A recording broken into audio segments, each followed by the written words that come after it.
Buenos días. Doy gracias a Dios porque el día de hoy continuamos con la 11ª de una serie de meditaciones sobre el contenido del gran libro de los Efesios. Y hoy vamos a poner nuestra atención en los versículos del 12 al 14 del capítulo 1 que dicen de la siguiente manera: a fin de que seamos para alabanza de su gloria, nosotros los que primeramente esperábamos en Cristo. En él también vosotros, habiendo oído la palabra de verdad, el evangelio de vuestra salvación, y habiendo creído, fuisteis sellados con el Espíritu Santo de la promesa, que es las arras de nuestra herencia hasta la redención de la posesión adquirida, para alabanza de su gloria. El versículo 11 que analizamos la semana pasada dice al final: conforme al propósito del que hace todas las cosas según el designio de su voluntad. Y la primera parte del versículo 12 dice: a fin de que seamos para alabanza de su gloria. Para alabanza de su gloria. El apóstol Pablo, al darse cuenta de lo maravilloso que es todo este proceso, que es para la gloria y honra de Dios, entonó esta hermosísima doxología, este maravilloso canto de alabanza contenido en estos versículos. En resumen, en los primeros 5 versículos de este gran libro de los Efesios, encontramos que Dios nos ha bendecido con toda bendición espiritual, por medio de la triple obra que fue llevada a cabo por Dios el Padre. Es decir, 1, Él nos escogió en Cristo antes de la fundación del mundo. 2, nos predestinó para ser adoptados hijos suyos. 3, nos ha hecho aceptos en el amado. Y todo esto es para la alabanza de la gloria de su gracia. Que toda la alabanza sea para Dios, porque Él es quien hizo todo. Ahora, la segunda frase del versículo 12 dice: nosotros los que primeramente esperábamos en Cristo. En otro lugar, el apóstol subraya el hecho de que Cristo fue primero predicado y aceptado por los judíos, ya que los primeros que recibieron el evangelio en las sinagogas, de hecho, la primera etapa de la iglesia cristiana fue una etapa estrictamente judía. Y por ello, al decir nosotros, entonces el apóstol se refiere a los primeros cristianos judíos. Pero la primera frase del versículo 13 dice: en él también vosotros. Y con las palabras también vosotros se refiere ahora a los cristianos gentiles. Y de esta manera se dirige a todo el pueblo de Dios, a los judíos creyentes y a los gentiles convertidos. Ahora, la segunda frase de este versículo se refiere a la palabra de verdad y dice: habiendo oído la palabra de verdad, el evangelio de vuestra salvación, y habiendo creído en él. El mensaje que escucharon los gentiles de Pablo le llama a él la palabra de verdad, porque procede del Dios de la verdad y transmite la verdad más allá que él tiene que revelar. Revela la verdadera condición del hombre, proclama y defiende la única forma de escapar de la esclavitud del pecado y amonesta a los pecadores que ya han sido salvos para que ahora demuestren gratitud verdadera en todos los aspectos de sus vidas. También le llama el evangelio de vuestra salvación, porque como sabían muy bien que fueron las buenas nuevas que les mostraron el camino de la salvación.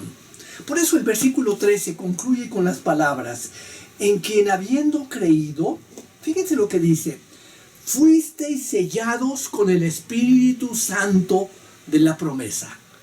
Es decir, en Cristo fueron sellados con el Espíritu. Somos sellados con el Espíritu. Miren, un sello estampado al final de un documento oficial sirve para garantizar su autenticidad y autoridad. Un sello en la antigüedad no se estampaba, sino que se fijaba, se ataba el sello a un objeto y se usaba para garantizar el carácter auténtico de un documento. Ahora, ¿qué significa ser sellado con el Espíritu Santo? La expresión aparece aquí y en Efesios 4:30 más adelante, donde se repite la misma expresión.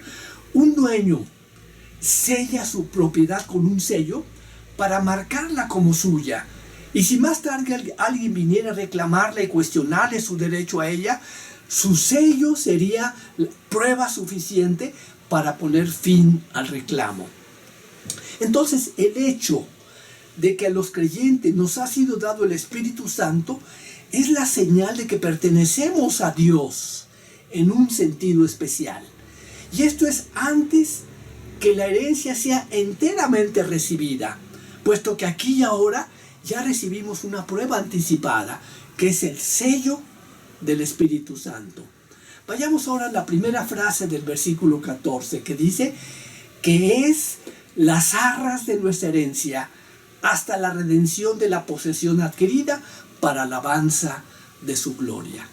La palabra utilizada en el griego para arras es arrabón. Y en el texto original en griego, en los manuscritos antiguos, se refiere a cierta cantidad de dinero dado por adelantado al comprar un animal o aún una esposa en aquel entonces, y también corresponde a la señal que confirma la compra de un terreno, de una casa, de un objeto de cierto valor. Es decir, al creer en Cristo como nuestro Señor y Salvador, somos sellados por el Espíritu Santo como la posesión de Dios en Cristo, no pudiendo ya pertenecer a ningún otro, sino solo a nuestro nuevo dueño, que es Dios. Es la prenda anticipada, las arras de nuestra herencia. Y el sello del Espíritu no solo garantiza nuestra herencia futura, sino que tenemos el altísimo e inmerecido honor de que el Espíritu Santo, la mismísima tercera persona de la Santísima Trinidad, habite o more en nuestro humilde ser. Y esto lo dice 1 Corintios 6:19, que dice: ¿o ignoráis que vuestro cuerpo es templo del Espíritu Santo, el cual está en vosotros, el cual tenéis de Dios, y que no sois vuestros? ¿Qué tan conscientes estamos que nuestro cuerpo es el templo del Espíritu Santo? Y miren ustedes, Gálatas 5, 22 y 23 nos habla del fruto del Espíritu Santo que mora en los creyentes, que son el amor, gozo, paz, paciencia, benignidad, bondad, fe, mansedumbre, templanza. Y dice aquí el versículo: hasta la redención de la posesión adquirida. En segundo lugar, vosotros habéis sido sellados, dice el apóstol, para la redención de la posesión de Dios. Así que más adelante, hablando del Espíritu Santo, dice: en quien fuisteis sellados para el día de la redención. Es decir, la plena emancipación del pueblo de Dios está todavía en el futuro. La redención de la posesión de Dios es esa emancipación final por la cual Dios nos reclamará finalmente como su especial tesoro. Y la Septuaginta tradujo de la siguiente manera Malaquías 3:17. Dice: serán para mí en posesión, dice el Señor de los ejércitos, en aquel día que yo haga un pueblo para posesión de Dios.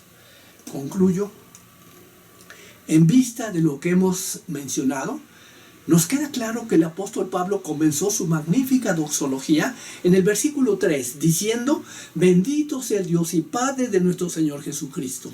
Y la concluye en este versículo 14 diciendo: para alabanza de su gloria.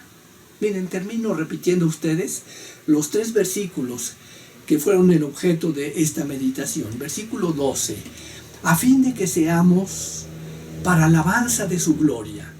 Nosotros los que primeramente esperábamos en Cristo, en Él también vosotros, habiendo oído la palabra de verdad, el evangelio de vuestra salvación, y habiendo creído en Él, fuisteis sellados con el Espíritu Santo de la promesa, que es las arras de nuestra herencia, hasta la redención de la posesión adquirida, y todo ello, hermanos, para alabanza de su gloria.